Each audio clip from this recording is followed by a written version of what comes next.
महाशिवरात्रीच्या निमित्त कोल्हापुरातील रावणेश्वर महादेव मंदिरामध्ये भाविकांनी दर्शनासाठी खूप मोठी गर्दी केलेली आहे। कोल्हापूर शहराबरोबरच कोल्हापूर शहराच्या परिसरातील जे भाविक आहेत ते देखील या ठिकाणी येतात। खूप मोठं महत्व आहे ते या मंदिरासाठी आपल्याला पाहायला मिळतं आणि म्हणूनच पहाटेपासून जी गर्दी आहे ती गर्दी या ठिकाणी आता देखील पाहायला मिळते।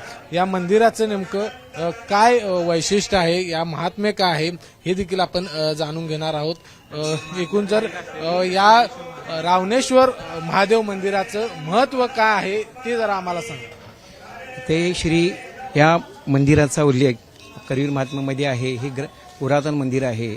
ह्या मंदिराचं जरी ह्या मंदिराचं नाव रावणेश्वर असलं पण या मंदिरात रावणेश्वर देव नसून एक रामेश्वर ही पिंड आतली पिंड आहे ती रामेश्वरांची आहे, ती बाहेर आहे ती लक्ष्मेश्वरांची आहे। हे फार भक्तांना अगदी म्हणजे येईल त्या भक्तांना पावणारा देव आहे।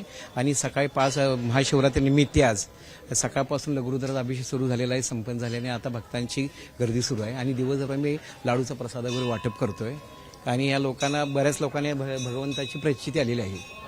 आज दिवसभर कशा पूजा अर्चा होत असतात? आज सकाळी लघुरुद्र अभिषेक संपन्न झाला। आता आम्ही शंकर पार्वती आणि गणपती प्रदक्षिणा म्हणून आज पूजा बांधणार आहे आणि रात्री आणि दिवसभर भजनाचे कार्यक्रम चालू आहेत, भावगीत भक्तिगीत आणि त्याच्यानंतर संध्याकाळी आज 7:30 नंतर आरती, त्याच्यानंतर भस्मारती 12 वाजता बरोबर भस्मारती असते।